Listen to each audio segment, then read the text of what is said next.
कारं बिंदु संयुक्तं नित्यं ध्यायन्ति योगिना कामदं मोक्षदं चैव ओंकाराय नमो नमः।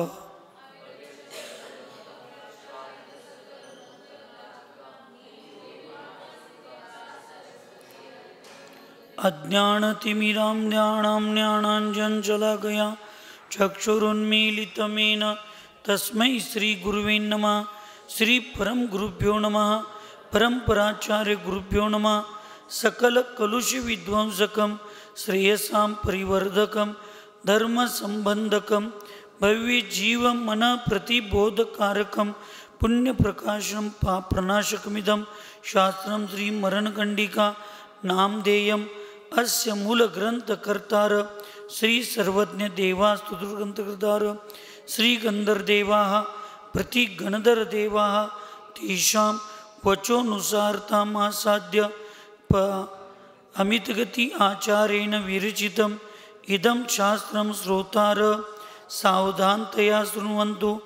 मंगलं भगवान् वीरो मंगलं गौतमो गणि मंगलं कुन्दकुन्दाद्यो जैनधर्मोऽस्तु मंगलं सर्वमंगलमांगल्यं सर्वकल्याणकारकं प्रधानं सर्वधर्माणां जैनं जयतु शासनं वंदे विद्यासागरं वंदे सन्मति सागरम्।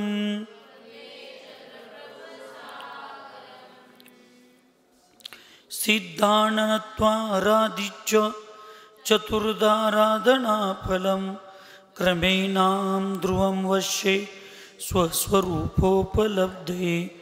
पंच परमेष्टि भगवान की, अहिंसामय विश्व धर्म की, सिद्धांत शास्त्र की, चारित्र चक्रवर्ती 20वीं सदी के प्रथमाचार्य शांति सागर जी महाराज की, संत शिरोमणि आचार्य गुरुवर विद्यासागर जी महाराज की, 3 कम 9 शांतमूर्ति वासरत्नाकराचार्य गुरुवर सन्मति सागर जी महाराज की, 3 कम 9 करोड़ महामणि राजों की आज के आनंद की।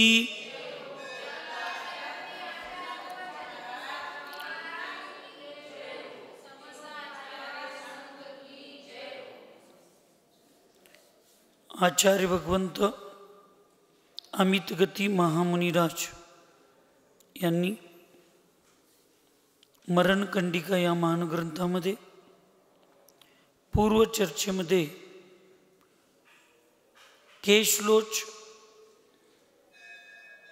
का करायचं, त्याचे फायदे काय हे सांगत असताना परत वित्सृष्ट शरीरता म्हणजे शरीराची जे आभूषण आदी किंवा सजावट या पद्धतीनं केल्यानंतर त्याचं नुकसान काय आहे मुनी महाराजांचं, न केलं तर त्याचा फायदा काय आहे याची पूर्वचर्चा झाल्यानंतर आज पिंची ग्रहण करणं का आवश्यक आहे मुनी महाराजांच्यासाठी याचं वर्णन या ठिकाणी करत आहेत। आसने शयने स्थाने गमने मोक्षने क्रये आमर्शन परामर्श प्रसारा कुंचनादिशो स्वपक्षे चिन्नमालंबम् साधुना प्रतिलेखनम् विश्वास संयमाधारम् साधुलिंग समर्थनम्।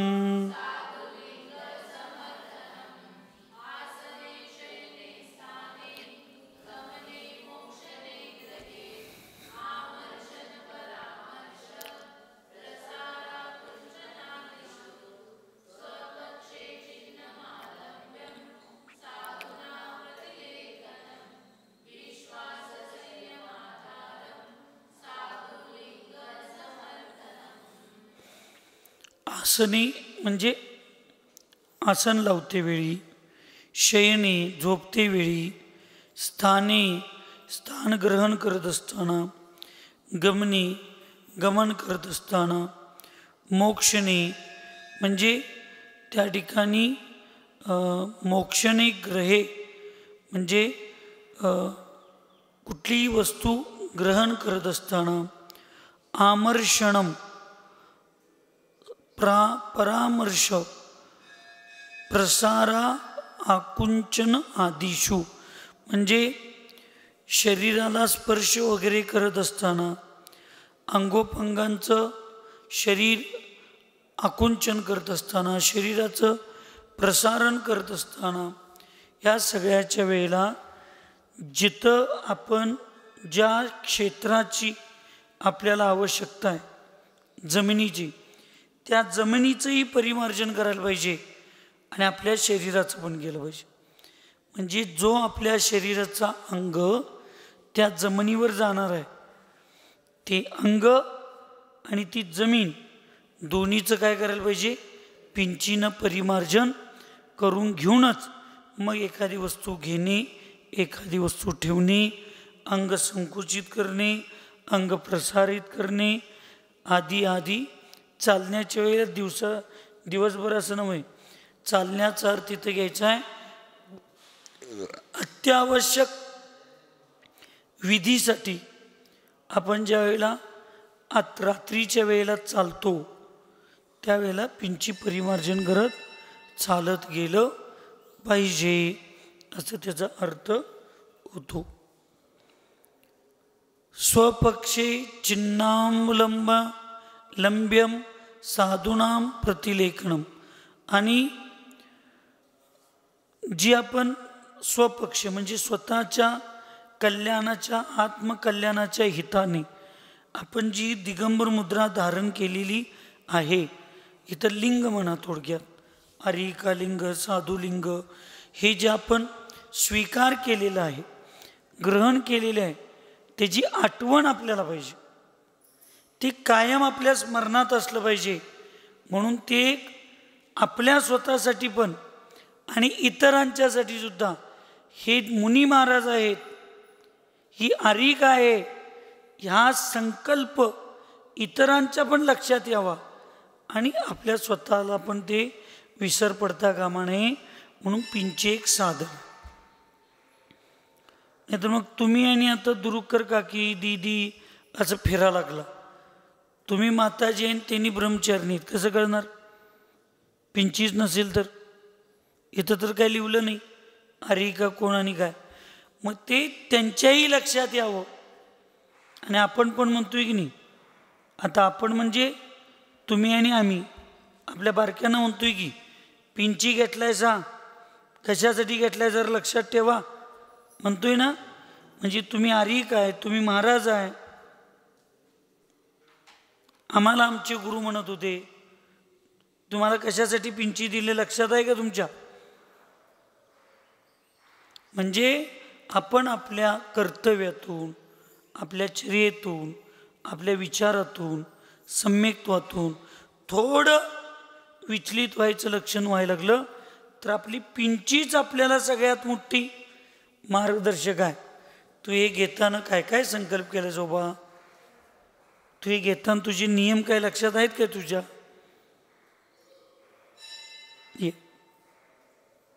म्हणताना कोण दिलेल्या वस्तूवर मोह नसतो. गुरूंनी एखादी वस्तू दिलेली असते ना, त्याच्यावर मोह नसतो. मला विदेमती माताजींनी जपमाळ दिली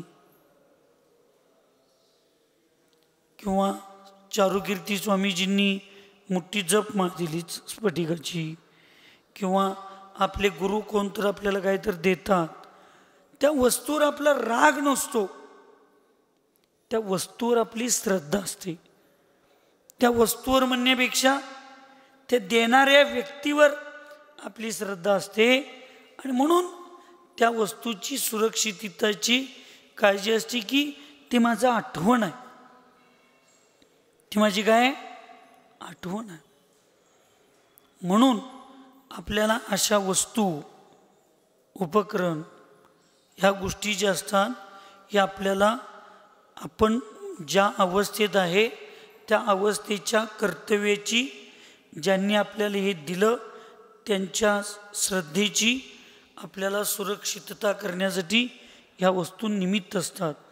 म्हणून पिंची ही मी साधू आहे हे मला जाणीव राहावी आणि हे साधू आहेत म्हणून दुसऱ्यांच्या लक्षात यावं, म्हणून पिंची निमित्त असते. साधूनाम प्रतिलेखनम किंवा वर सांगितलेल्या सगळ्या ठिकाणी प्रतिलेखन करण्यासाठी पिंची निमित्त असते. कारण पिंचीमध्ये विशेष गुण आहेत. ते पाणी स्वीकारत नाही, ते धूळ स्वीकारत नाही, मृदू असते, जीवांची हिंसा होत नाही, पण ते जास्तीत जास्त 1-1.5 वर्षच, 1.5-2 वर्षापर्यंत कंटिन्यू जर आपण असं परिमार्जन करायला लागलं तर त्यातली मृदुता संपत असते. म्हणून वर्षातून एकदा पिंची परिवर्तन कमीत कमी एकदा तरी करावं. पण एक साधूंचं अतिरेक असं म्हणणार नाही मी, पण अगदी जमिनीबरोबर अगदी असं ते फारच जमिनीशी स्पर्श करतात. एक तर पिंची लवकर खराब होते हे कारण, आणि कोमल आहे याचा अर्थ काय? अतिसूक्ष्म जीव असं पिंची दाबून मारलं तरी, परिमार्जन केलं तरी तिथे विराधना होणारच आहे. मरणार नाहीत पण त्यांना त्रास होणारच आहे. म्हणून पिंची अतिवर्ण पण परिमार्जन करायची नसते. पिंची अगदी जमिनीला असं घासून, म्हणजे साळुत्यानं लोटल्यागत पण अति घासून पण पिंची परिमार्जन करायची नसते. त्याचे एक प्रमाण व्यवस्थित आहे. म्हणून ही विशेष गुण या मोरपंखामध्ये, ह्या पिंचीमध्ये असल्यामुळं आपल्याला परिमार्जन केलं पाहिजे. विश्वास संयम आधारम, हे संयमाचा आधारभूत आहे. साधुलिंग समर्थनम, मी मगाशी सांगितलं तसं हे साधूंचं, हे साधू आहेत हे ओळखणारं चिन्हासाठी ते आधारभूत आहे असं आचार्यांनी इथं सांगितलं. आसन में म्हणा, शयन में, स्थान में, गमन में, वस्तु रखने में, ग्रहण करने में, शरीर स्पर्श में, परामर्श में, अंगोपांग पसारने अर्थात फैलाने में और संकोच करने में पींची से परिमार्जन करना चाहिए. स्वपक्ष में अर्थात अपनी प्रतिज्ञा में पींची चिन्ह स्वरूप है. साधु द्वारा पूर्व कथित स्थानों पर प्रतिलेखन होना चाहिए. यह पींची दिगंबर निर्ग्रंथ मुद्रा की समर्थक है.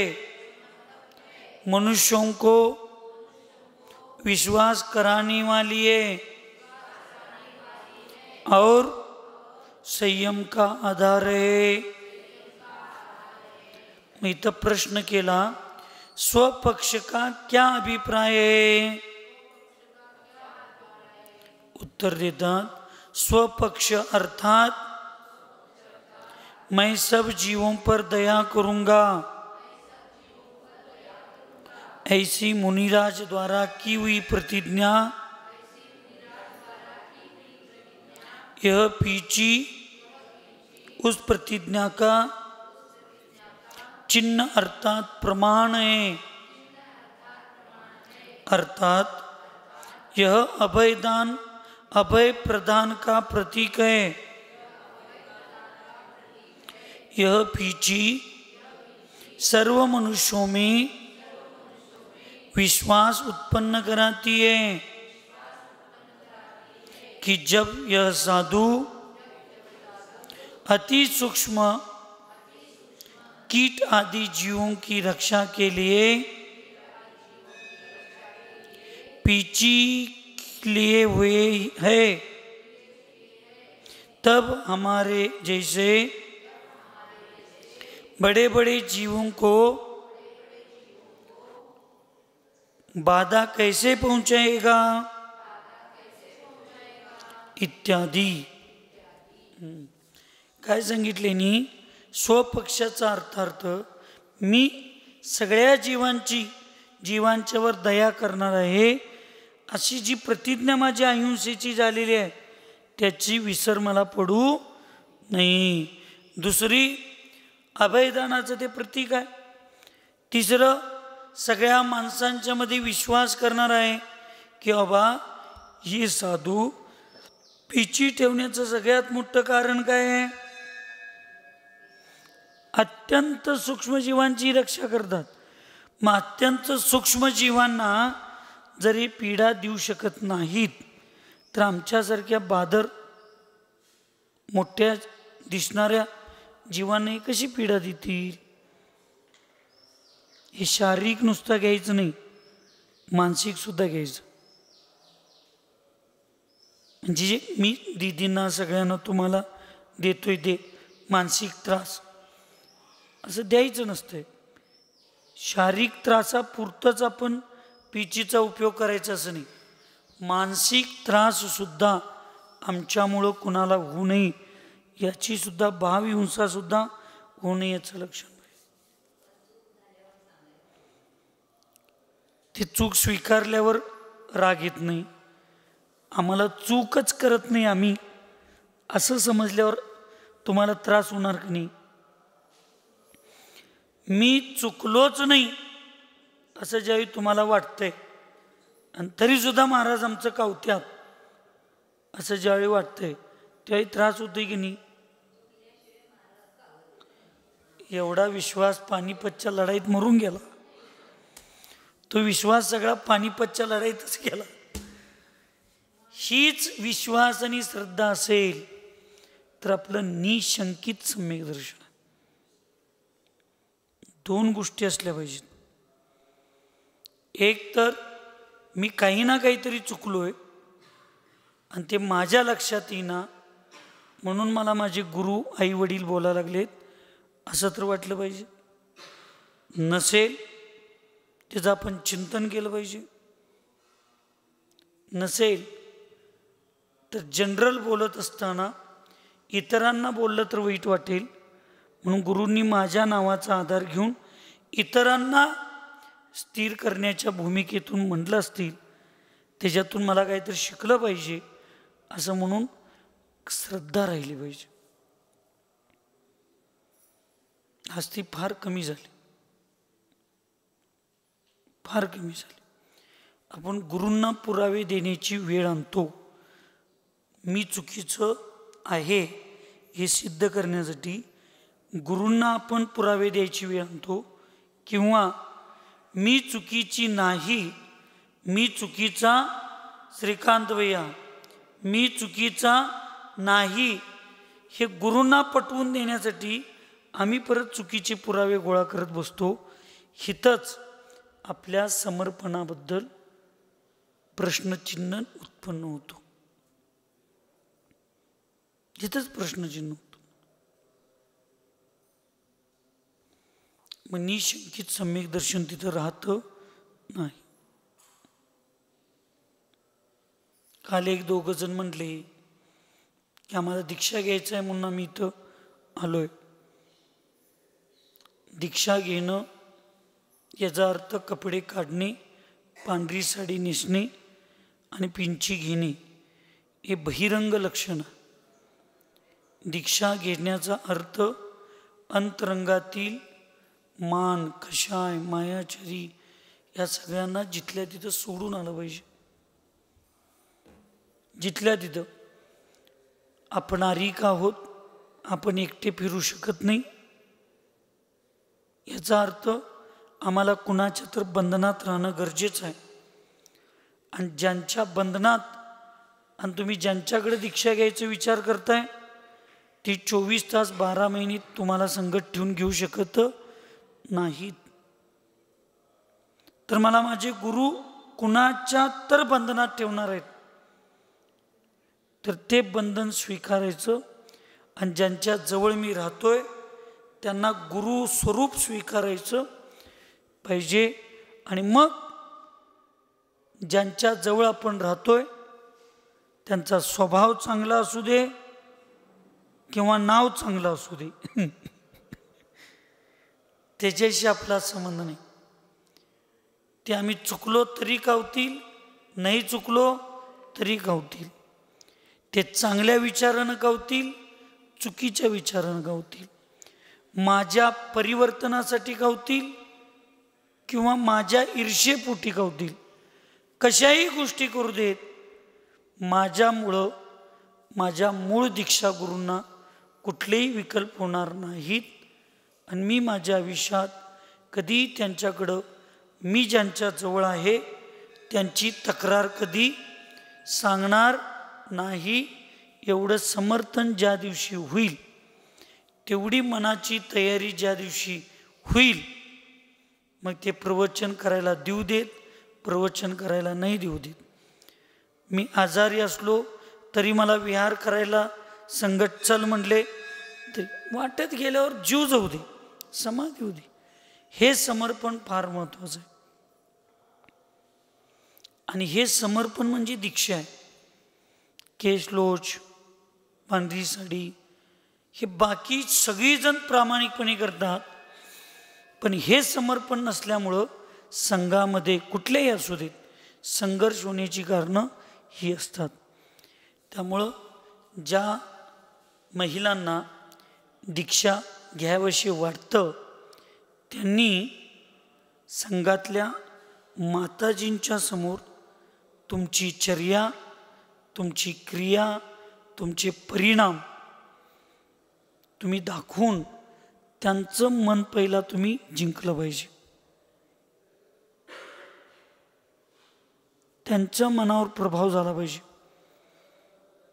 मलाही सेवा करून मायाचारीने प्रभाव करायचा नाही. आणि मोठ्या माताजींनी आता काय श्रुतमती माताजी आपलं आपलं आत्मकल्याण करलेत. आता स्वभावमती माताजी असू देत, परममती माताजी असू देत, त्या उदगावच्या समतामती, समितीमती, ह्या तुम्ही सगळ्या माताजींनी, सुरतमती माताजी, तुम्ही लोकांनी समोरची माझ्या बोटावर किती नाचतात किंवा मला किती माया करतात, माझं नाव किती घेतात, माझी खुशालगिरी किती करतात, ह्याच्यावर कधी दीक्षेचं अनुमोदना द्यायची नाही. ते मोक्ष मार्गामध्ये वर्तमान अवस्थेला धरून किती व्यवस्थित आहेत आणि त्यांनी किती व्यवस्थित आहेत ह्याचं मूल्यांकन करतेवेळी मी तेवढी व्यवस्थित आहे का, स्वतःचं पण मूल्यांकन झालं पाहिजे. नाहीतर माझ्यासारखं मी काय करणार नाही, कारण मला दुसऱ्यांच्याकडून फार अपेक्षा असते, असं करून चालणारं नाही. आणि त्यामुळं तुम्ही वास्तविक ह्या जबाबदाऱ्या घेतल्या पाहिजेत की ही इतक्या चांगल्या भावनेनं श्रद्धेनं आलेले जीव त्यांची तयारी कसं करून घेतली पाहिजे, त्यांना समजावून कसं सांगितलं पाहिजे, चूक काय बरोबर काय, कसं समाजात राहिलं पाहिजे. आम्ही सुद्धा या चुका केलोय, तुम्ही या चुका करू नका. म्हणजे तुमच्या चातुर्मासाचं टेन्शन गुरूंना आलं पाहिजे, बरोबर आहे की नाही? नाही काय सांगायला लागलो स्वभावमती माताजी, तुमच्या चातुर्मासाचं टेन्शन गुरूंना आलं पाहिजे. नाही मला तर वाटतं यायला पाहिजे. म्हणजे 10 गावची लोक येणारा चातुर्मासला बोलवा लागले, मी कुठे येणारा चातुर्मासला देऊ, असं टेन्शन यायला पाहिजे.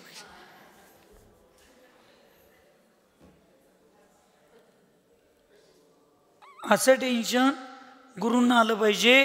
त्या दिवशी तुम्ही दीक्षा घेऊन यशस्वी झाला.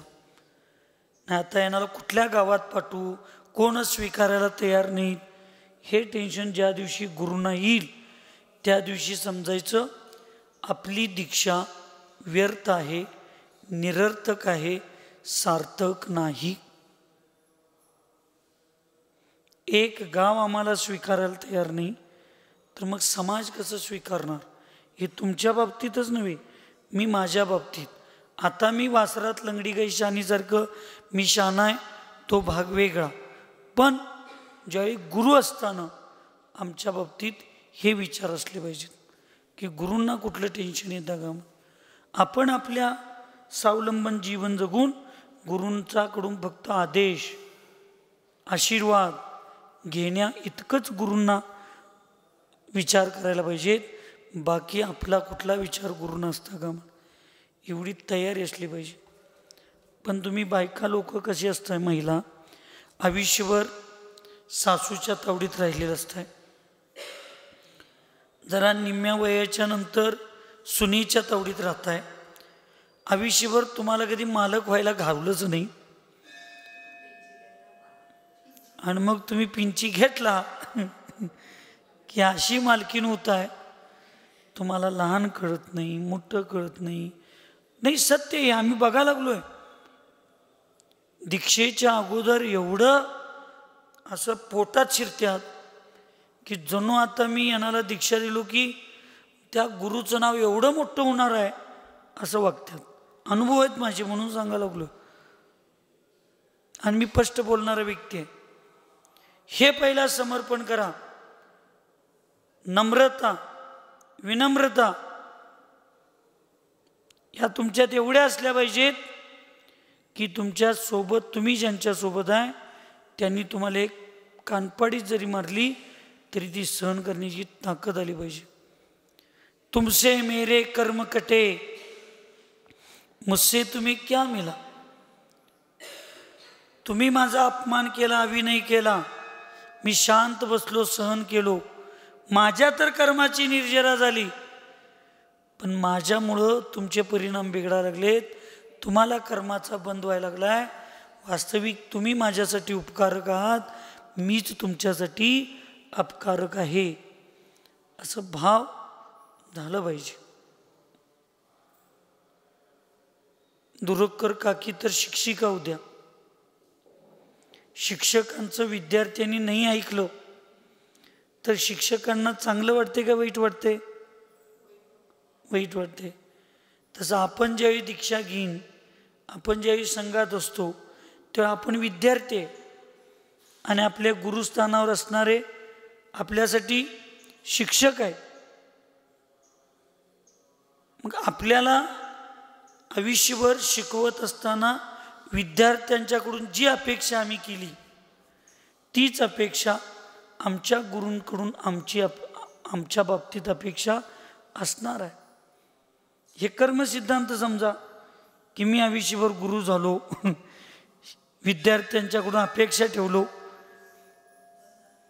आता मला माझ्याकडून माझे गुरु अपेक्षा ठेवतात तर मी जसं माझ्या शिष्यांना विद्यार्थ्यांना परीक्षेत पास होण्यासाठी किंवा मग चिडत असेन, कावत असेन, काही असेन,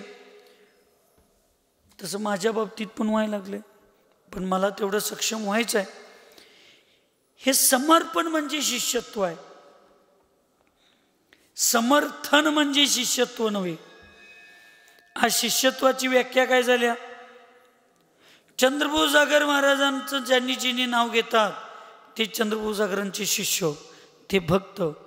समर्थनामध्ये माझी कोण बाजू घेतलं आणि त्यांची बाजू कोण घेतलं यांच्यावर शिष्यत्वाची भूमिका आज चालू आहे. पण शिष्यत्वाची भूमिका त्याच्यावर नाही. शिष्यत्वाची भूमिका समर्थन नव्हे समर्पणावर असते. ही भूमिका स्वीकारणं फार गरजेचं आहे. पिंचीचा विषय आला म्हणून मी तुम्हाला सगळ्यांनी ही गोष्ट जाता जाता सूचना द्याविषयी वाटली. म्हणून परममती माताजींना मी अशीच दीक्षा दिली नाही. श्रुतमती माताजींच्या सेवेत 15, 20, 25 दिवस ठेवलं. स्नेहमती आणि कोण होतं चंदनमती माताजी यांच्या सेवेत महिना दीड महिने ठेवलं आणि आज सगळ्यांच्याकडं समर्थन आलं की महाराजजी भद्र परिणाम आहेत, द्या. मग मी माझ्याजवळ 1 महिना ठेवून घेतलो आणि मग त्यांची दीक्षा डिक्लेअर झाली. या गोष्टी लक्षात ठेवा.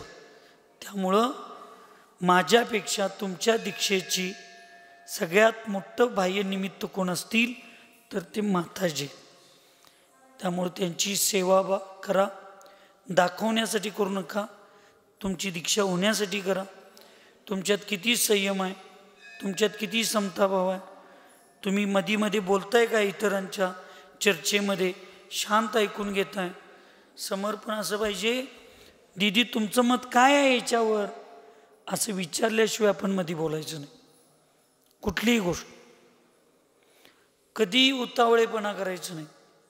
तुमच्याकडं सगळ्यांनाच सांगतोय मी, तुम्हाला असं दोघींना बोलतोय असं नाही, सगळ्यांना.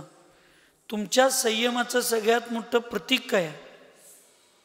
निलुताई, तुम्ही व्रती आहात याचं सगळ्यात मोठं तुमच्या सगळ्यांचं प्रतीक काय आहे? मालाऊ असायला पाहिजे. सर सर म्हणून सगळ्यांना ढकलून आम्ही जर पादपूजा करत असेल, काही नाही. माताजी लोकांनी एकदाच सांगायचं की मोठ्यांना गंधोदक दिल्याशिवाय बारक्यांनी घ्यायचं नाही. एकदा दोनदा सांगायचं. त्यातनं पण श्रावक गडबड करायला लागले, असा कुठेही शास्त्रात उल्लेख नाही. तो त्यांनाला पाप लागणार आहे, तुम्हाला लागणार नाही. त्यांनी गंधोदक घेतली म्हणजे त्याच्यातली पवित्रता संपत नाही. पवित्रता आमच्या हृदयात आहे. पण आम्ही पहिल्यांदा गंधोदक घ्यायच्या नादात आपल्याला जर कशाही निर्माण झाले, कशाही उत्पन्न झाले, अलग लक्षात, आपण श्रावकांचे हात सारासारी करायला लागलो. चुकून त्याच्यात नवीन कोणतर श्रद्धाळू व्यक्ती असेल तर त्याच्यामध्ये अश्रद्धेचं निमित्त होऊ शकतं.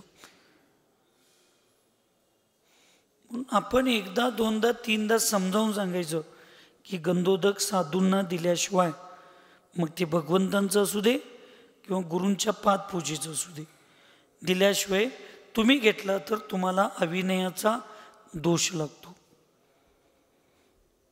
वसुदैवम कुटुंबकम भावना पाहिजे. उलट तुम्ही व्रती लोकांनी, जी नवीन लोक असतात त्यांच्या हातात पहिला दिलं पाहिजे. तुम्ही करा, आम्ही रोजच करतोय, आम्ही बघत बसतो, तुम्ही हात लावायचं.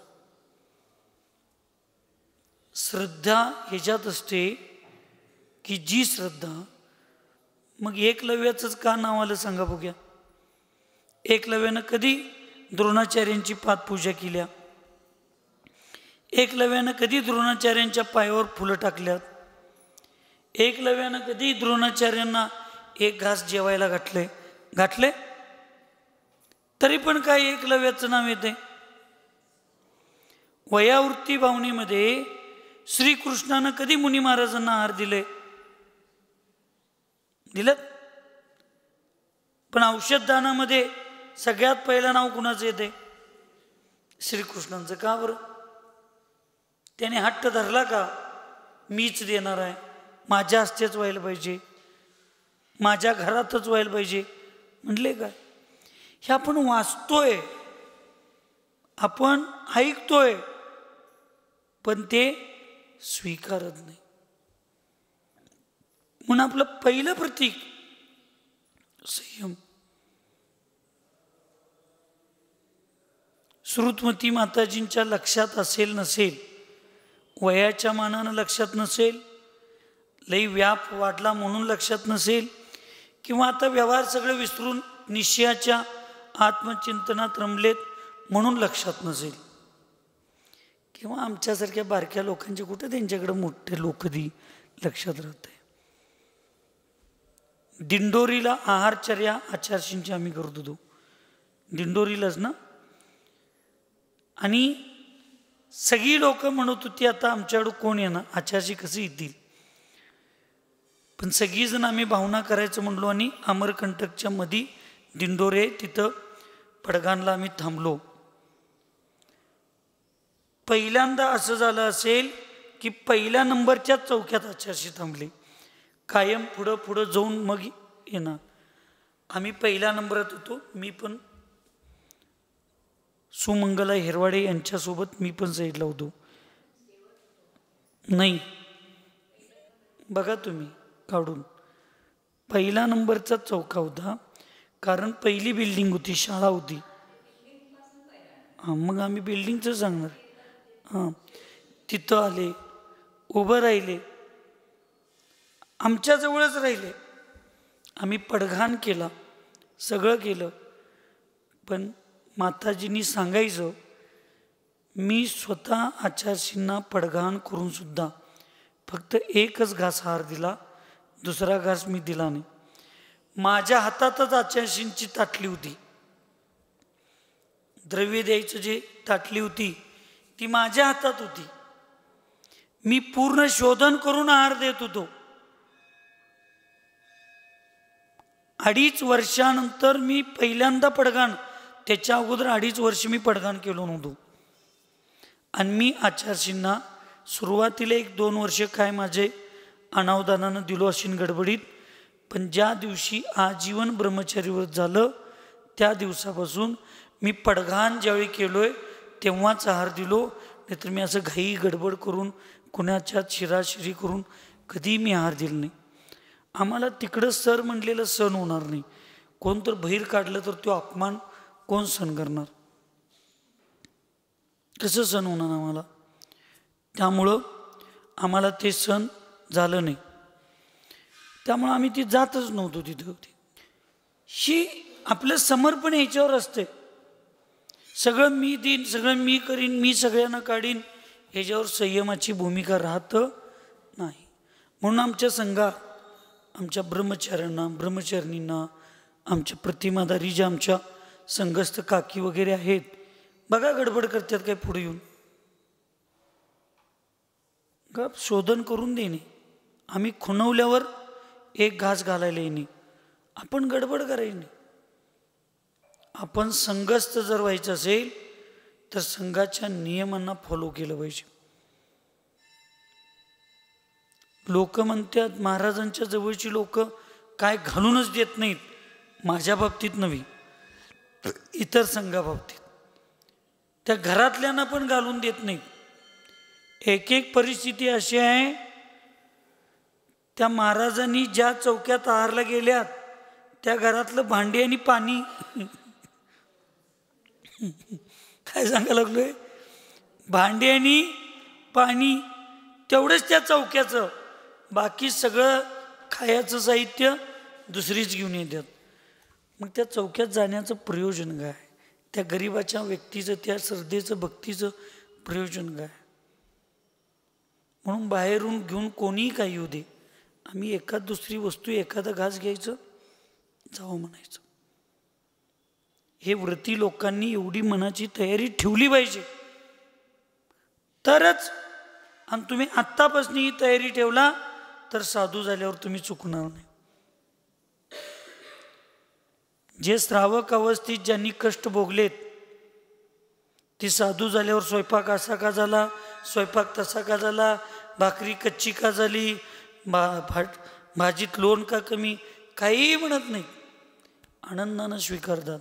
कारण स्वयंपाकाचं कष्ट काय असतं ते त्यांना माहीत असतं, गरिबाच्या वेदना काय असतात त्यांना माहीत असतं.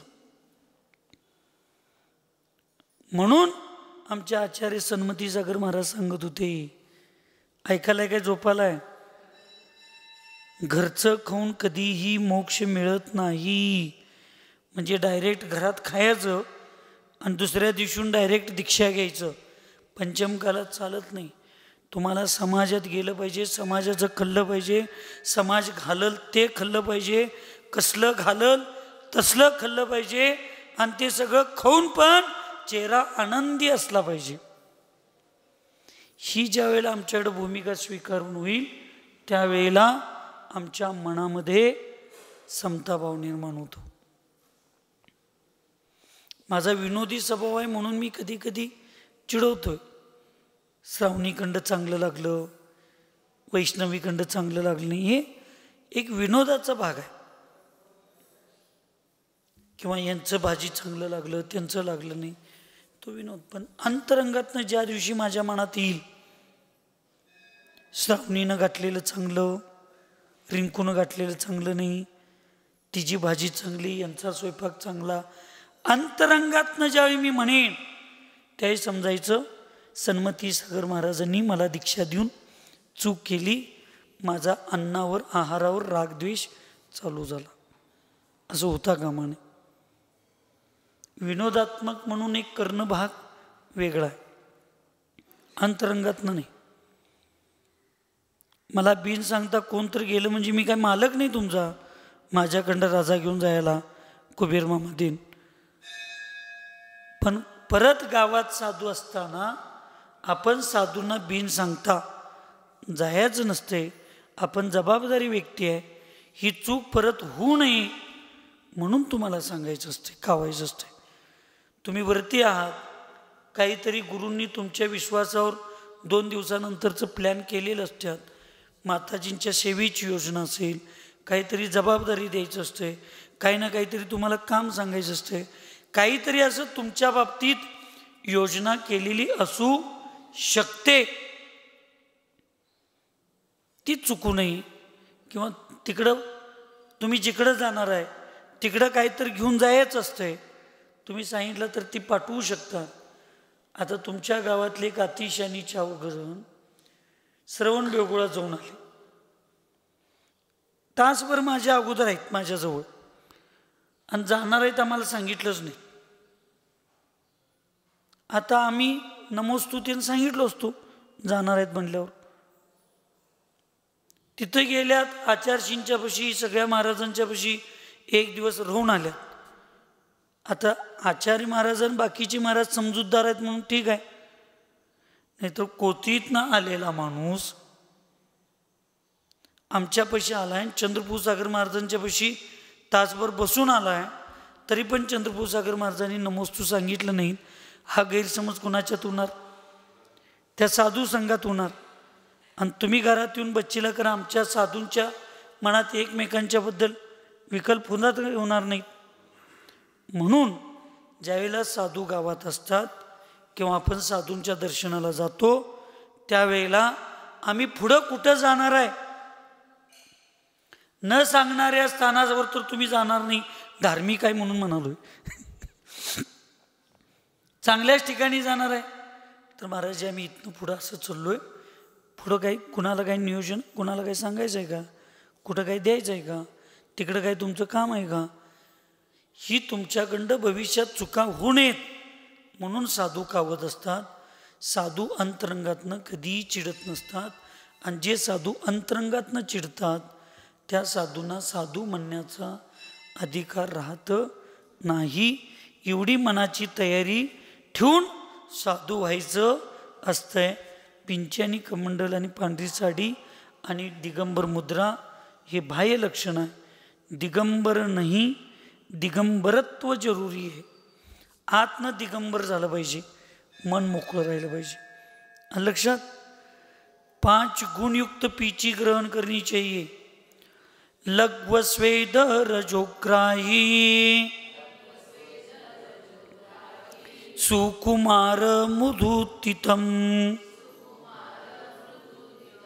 इति पंचगुणम योग्यम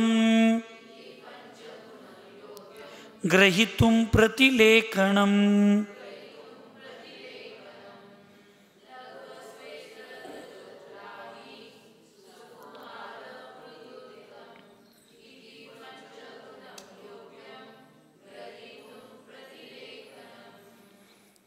जो लघुत्व अर्थात हल्की है, अस्वेदत्व अर्थात पसीना ग्रहण नहीं करती, रजो अग्रहण अर्थात धूली आदि को ग्रहण नहीं करती, सुकुमार पाराज नवे, सुकुमार अर्थात नाजुक अंगों वाली है, और कोमल अर्थात सुंदर और मनोहर है। इस प्रकार इन 5 गुण युक्त मयूर पंख की पीची ग्रहण करणे योग्य है। बायकांना कणी नवऱ्याचं मुलांचं नावं घेतली की असं जास्त आनंद येतोय। मग ते शास्त्रात नाव घ्यायल्यात की आमचंच नाव घ्यायला लागल्यात एकेकांना कळत नाही। म्हणताना मी सांगितलो लघुत्व म्हणजे ती कशी पाहिजे, हलकी पाहिजे। कशी पाहिजे, हलकी। विनाकारण अरे का तुम्ही व्रत आहे आणि 1000 पंखाची पिंची असं नाही, प्रत्येकाचे नियम ठरलेले आहेत। अरिकांनी जास्तीत जास्त किती पंखाची मूर्ती घ्यावी, साधूंनी किती पंखाची घ्यावी, आचार्यानं किती पंखाची असावी। आचार्य महाराज आहेत आणि क्षुल्लक महाराजासारखी एवढी एवढी पिंची घेऊन शायनिंग मारत फिरायला लागल्यात, चालतंय? अरे काय त्यांनी उगाच 1000 पंखाची पिंची घेऊन फिरायला लागलेत, चालतंय? प्रत्येकाचे काहीतरी नियम आहेत, एक काहीतरी सिस्टीम आहे, अनुशासन आहे, आचारसंहिता आहे प्रत्येकाची। तशी हलकी पिंची असली पाहिजे। अस्वेदत्व म्हणजे पसीना म्हणजे पाणी, लिक्विड असं ग्रहण केलं नसलं पाहिजे। रचो अग्रहण म्हणजे धुळीला स्निग्धता असता कामा नये, धूळ चिटकून बसता कामा नये। असं झाडल्याबरोबर लगेच तू धूळ गेली पाहिजे। म्हणून तिजुताई चौक्यात पिंची देताना महाराजांच्या मागे पिंची असत्या, पिंची घ्यायचं आणि तिथंच महाराजांच्या डोक्यावर झाडायचं का नाही? मग बाहेर जाऊन झाडायचं नाही, तिथंच स्वयंपाक असतोय तिथंच झाडायचं। असं अविवेकानं वागायचं नाही। अभय प्रधान का सुकुमार अर्थात नाजूक अंगोवाली आहे। त्याचे पंख जे आहेत, हे जे मयूर पंख आहेत हे नाजूक असलं पाहिजे। परिमार्जन करून करून करून आता डोळ्यात चाललंय त्या पिंचीच्या, तरी तीच पिंची वापरायला लागली, चालणार नाही। म्हणून वर्षातनं एकदा तरी किमान पिंची परिवर्तन केलं पाहिजे। श्रावकांनो कान उघडं ठेवू नाही का? ज्यांच्याकडं आहे त्यांना, ज्यांच्याकडं लोक भरपूर आहेत त्यांना ह्या सगळ्या गोष्टी करण्यापेक्षा ज्या साधूंच्याकडं लोक कमी असतात, ज्या साधूंच्याकडं उपेक्षित असते साधू, अशा साधूंना वर्षातनं एकदा पिंचीचं दान द्या। फार मोठं पुण्य लागेल तुम्हाला, फार मोठं तुम्हाला हे होईल। आम्ही भरलेल्या घागरीतच पाणी भरत बसतोय। मोठेपणासाठी दान देण्याची भूमिका चालू आहे। ज्यांचे संघ मोठे आहेत तिथं दान जास्त दिला काही अडचण नाही। 10-20 7-8 साधू आहेत, 1-1 2-2 साधू असतात, 10-10 पिंच्या गाडीत ठेवून बसलेले असतात, संगत ठेवलेले असतात, काही नाही। म्हणून आम्ही ठरवलो विद्या सन्मतीदास मोक्ष सेवा समितीच्या वतीनं, नुसता जर त्या कमिटीला आणि आम्हाला कळलं की या महाराजांना पिंची नाही, त्या का महाराजांना कमंडल नाही, त्या महाराजांना औषधदान नाही, त्या माताजींच्याकडं साडी कोणी ना, आम्हाला नुसता कळलं, सूचना आली, तरी आपल्या संस्थेच्या वतीनं आम्ही तिथं नेऊन देतो। तुम्हाला वाटत असेल 3-4 आहेत आणि 5-5 7-7 10-10 जण पिंची दिलं तरी, पैसे दिले तरी दीदी लोक का ग्रहण करतात? आम्ही कुठेही इकडं तिकडं खर्चत नाही ते पैसे। असे जे साधूंच्याकडे नाही त्यांना ते देणं गरजेचं असतं। आचार्य महाराजांच्या संघामध्ये कुठलेही आचार्य असू देत, आचार्य महाराजांच्या संघामध्ये कायम 1-2 पिंची 1-2 कमंडल ह्या व्यवस्था एक्स्ट्रा असल्या पाहिजेत। का असल्या पाहिजेत? चुकून तुम्ही साधू लोक शुद्धीला बसलेले असतात, इकडं तिकडं असतात. एकदम कुत्रं पिंची घेऊन जाते, माकडं घेऊन जातात, काहीतरी तुटतंय, दांडा तुटतंय काय. त्यावेळी जेवढ्याला तेवढंच असेल तर नवीन पिंची तयार होऊन येऊपर्यंत काय 2, 4, 10 तास लागतील. तोपर्यंत त्या साधूंना एक पाऊल पुढं जाऊन चालणार नाही. म्हणून स्वतः आम्ही पिंची कार्यक्रमात जाताना एक रेग्युलर एक असं 2 पिंची वापरायचं नाहीत. पण संघात 1, 2, 4 पिंच्या एक्स्ट्रा असणं म्हणजे ते परिग्रहाला निमित्त नसतंय. ती वयावृत्तीच्या भावनेनं भविष्यात कुठल्याही साधूंना, संघात बाहेरच्या साधूंना अडचण आली तर ती द्यायचं असते. तुमच्या लक्षात असेल, तुम्ही नसचिला, जीव त्या दिवशी होता का नाही माहीत नाही, गुरुजी असतील. गेल्या वर्षी आम्ही शांतीसागर महाराजांची पुण्यतिथी करून जयसिंगपूरला जात असताना शाश्वत सागर महाराजांची पिंचीचं दांडा कट झालेलं होतं अचानक. काय करायचं, मला त्यांनी नुसता कुठं म्हणले होते, समडोईच्या आदिगिरीवर म्हणले, महाराजजी असं असं झालंय. लगेच मी आपल्या कोथीतल्या मुलांना पाठवून हॉस्पिटलवर काय अकॅडमीवर बहुतेक पिंची होती नवीन, तिथनं आम्ही लगेच मागून घेतली आणि तुमच्या या दानोळी कोथी इथं रस्ता फुटतोय तिथं लगेच आम्ही तिथं रस्त्यातच पिंची एकमेक बदल केली. जुनी पिंची गाडीत त्या सावकांच्याकडे दिली आणि जाऊ.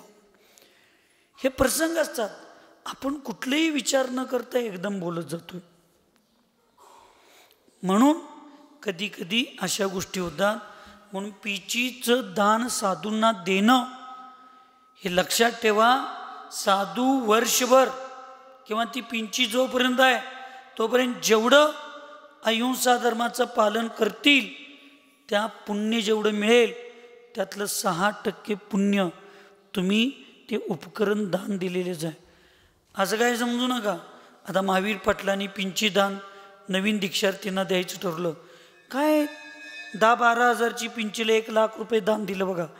1 लाखाचं महत्त्व नाही, ते नवीन दीक्षार्थी महाराजांनी मिळवलेलं पालन केलेले अहिंसा धर्माचं पुण्य त्यांना लागलं. त्याची लाखात आणि कोटीत किंमतच करता येत नाही, करताच येत नाही. 500 रुपयाचं शास्त्रदान द्यायला बघा, काय त्या देशमाने काकीला अक्कलच नाही, दुरुकर काकीला 1 लाख रुपये दिले बघा. शास्त्राची किंमत महत्वाची नाही. एखाद्या दीक्षा घेणाऱ्या साधूला पहिल्यांदा शास्त्र देऊन त्या मूलाचार सारख्या ग्रंथांचं त्यांनी वाचन केल्यानंतर त्याच्यातल्या आचरणानं जेवढं पुण्य मिळवतील त्यातलं पुण्य पहिला शास्त्रदान देणाऱ्यांना लागत असतं. हे काही साधी गोष्टी समजू नका. या शास्त्रदान देणं, औषधदान देणं, पिची देणं, कमंडलू देणं हे सगळं अभयदानाचे प्रतीक आहेत.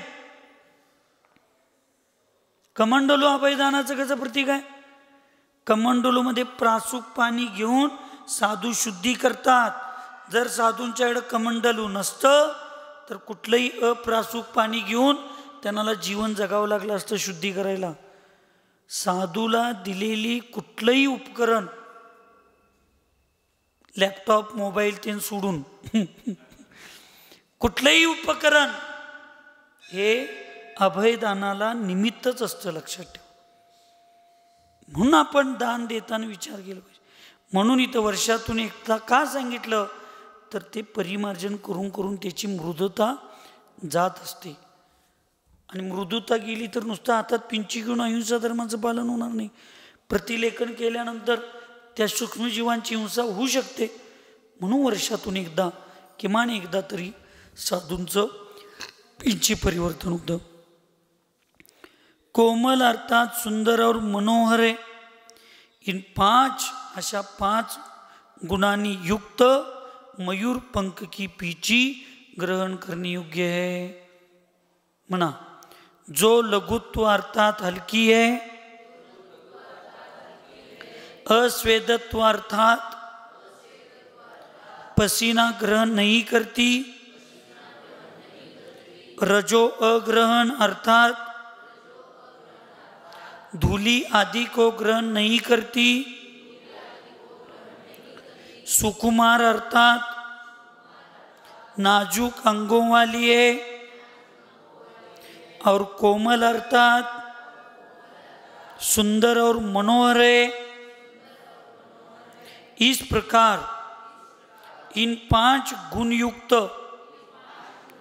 मयूर पंख की पींची ग्रहण करने योग्य है। इस प्रकार प्रतिलेखन पूर्ण हुआ, प्रकरण पूर्ण हुआ। इस प्रकार अचेलत्व, केशलोच, उत्कृष्ट शरीरता और प्रतिलेखनत्व, इन 4 गुणों से युक्त लिंग नाम का दूसरा अधिकार पूर्ण हुआ। ऐकायलाय सरळ सागरजी महाराज? इथं 5 गुणांचं, 6 गुणांचा एक अधिकार केला आणि त्या अधिकाराचं एकच मंगलाचरण केलं। प्रत्येक गुणांचं वर्णन करताना एक एक मंगलाचरण केलं नाही। हे आपण इतकी ग्रंथ वाचतोय म्हणल्यानंतर ग्रंथांचं लेखन किंवा ग्रंथांचं प्रकाशन करताना सुद्धा ते कसं असलं पाहिजे याचा साचा आपल्या लक्षात आला पाहिजे। शिक्षा अधिकार, आता तिसरं कुठलं सांगितलं? शिक्षा अधिकार। जिन वचन प्रशंसा, निपुणम विपुलम शुद्धम निकाचित मनुत्तरम पापच्छेदी सदा देयम सार्वीयम वाक्यमार्हतम।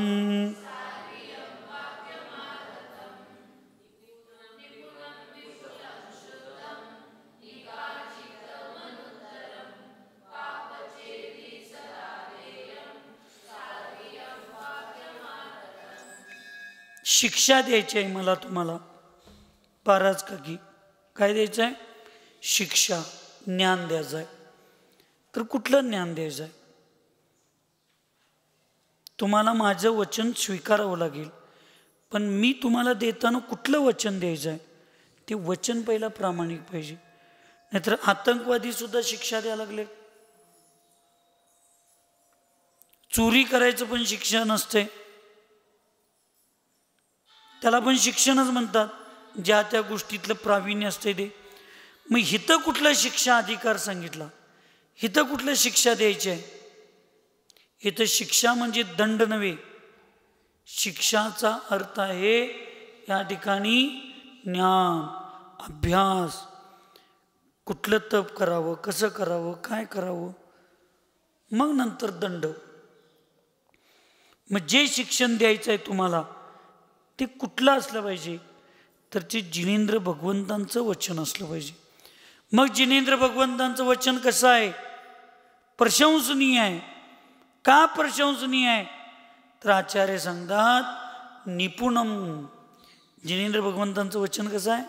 निपुण आहे, विपुलम विशाल आहे, शुद्धम शुद्ध आहे, कारण ते वीतराग आहे। राग द्वेषांनी रहित जिनेंद्र भगवंत आहेत, त्यामुळे त्यांचं वचन कुणाला एकाला धरून असत नाही। निकाचितम अनुत्तरम, ते कसं आहे? अर्थपूर्ण आहे, परत पापच्छेदी, पापाला नाश करणार आहे। अनुत्तरम म्हणजे त्याचं उत्तर देण्यायोग्य, म्हणजे त्याचं काय तुमचं आईची गुरुची महिमा समुद्रातील पाणी केलं आणि पृथ्वीवरच्या झाडाची लेखणी केली तरी त्यांचं वर्णन लिहून होत नाही, एवढे ते सर्वोत्कृष्ट आहेत। अनुत्तरीय म्हणजे उत्तर देण्यायोग्य नाहीत असं म्हणायचं नाही, त्यांचं उत्तर देण्यासारखे शब्दच नाहीत असं अर्थ लावायचं। सर्वोत्कृष्ट, अनुपम, उपमारहित, त्याच्या पलीकडं पापच्छेदी, पापाला नाश करणारा आहे, सदा ध्येयम, ध्येयरूप आहे, आणि सार्वीय, सर्वांचं हित करणारं, सर्वांना आनंद देणार असं आहे. अर्हतम वाक्यम असं अर्हंत जिनेंद्र भगवंतांचं वाक्य असतं. जिनेंद्र भगवान के वचन निपुण, विपुल, शुद्ध, अर्थ से परिपूर्ण, सर्वोत्कृष्ट, पापनाशक, सबका हित करने वाले और सदा ध्येय रूप है. प्रश्न केला, जिन वचन के विशेषणों का अर्थ क्या है? हे सगळं तुम्ही एक एक वचन सांगितलं, निपुण, विपुल, शुद्ध, त्या सगळ्याचे अर्थ काय आहेत? मी तुम्हाला एवढंच सांगतो,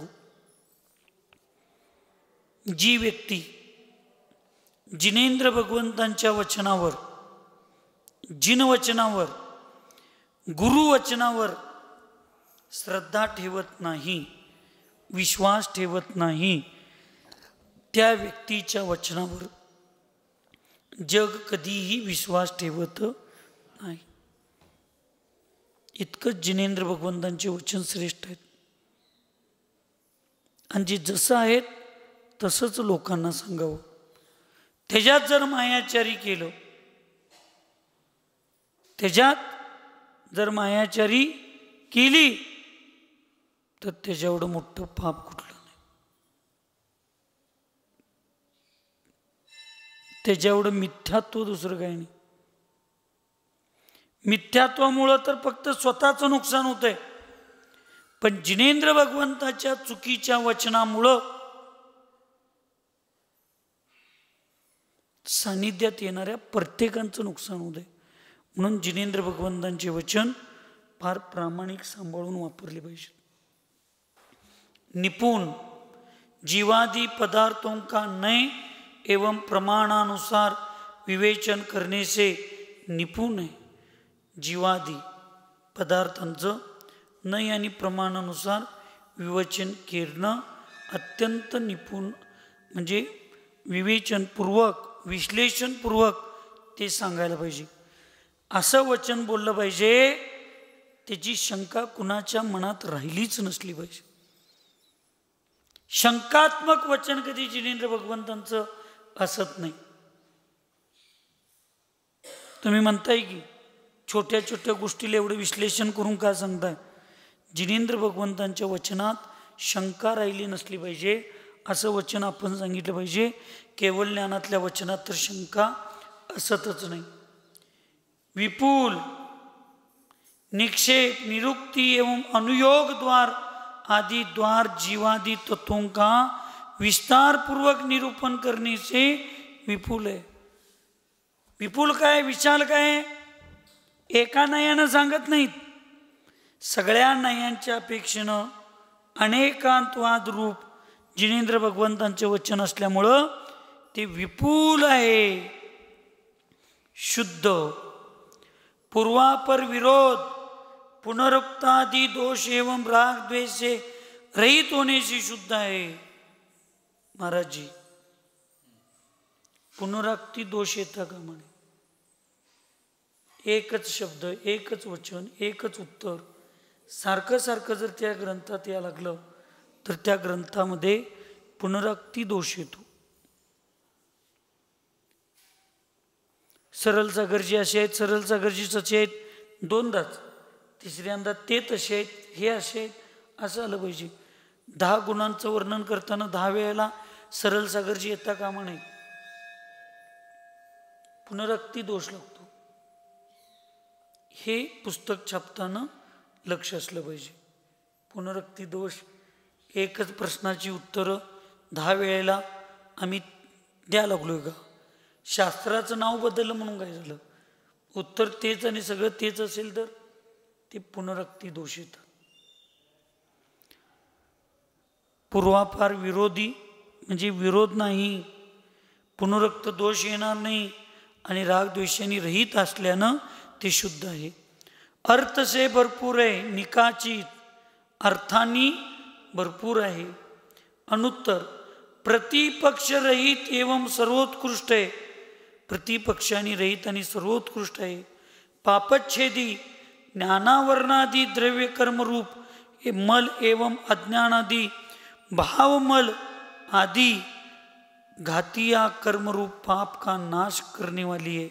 बघा, ज्ञानावरण कर्माचं द्रव्य हे मल आहे आणि अज्ञानादि विचार हे भावमल आहे. द्रव्यमल आणि भावमल या दोन्हींनी रहित जिनेंद्र भगवंतांचे वचन असतात आणि पापाचा नाश करणारे आहेत ते. सार्वीय सब प्राणियों को हितकारी है और सदा ध्येय अहर्निश ध्येय रूप है. म्हणा, जीवादित पदार्थों का नए एवं प्रमाणानुसार विवेचन करने से निपुण है. निक्षेप, निरुक्ति एवं अनुयोग द्वार आदि द्वारा जीवादि तत्वों का विस्तार पूर्वक निरूपण करने से विपुल है. पूर्वापर विरोध, पुनरुक्तादि दोष एवं राग द्वेष से रहित होने से शुद्ध है. अर्थ से भरपूर होने से निकाचित है. अनुत्तर, प्रतिपक्ष रहित एवं सर्वोत्कृष्ट है. पापच्छेदी ज्ञानावरणादि द्रव्य कर्म रूप मल एवं अज्ञानादि भावमल अथवा घातिया कर्म रूप पाप का नाश करने वाले. सार्वीय सब प्राणियों के हितकारी है और सदा ध्येय अहर्निश ध्येय रूप है. हे समजावून घेऊन जिनवानी आपल्याला अशा पद्धतीचीच शिक्षा देणं गरजेचं आहे. सुखी रहे सब जीव जगत में, कोई कभी न घबरावे. वैर पाप अभिमान छोड़ जग, नित्य नहीं मंगल गावे. ओम नमः सबको क्षमा सबसे क्षमा.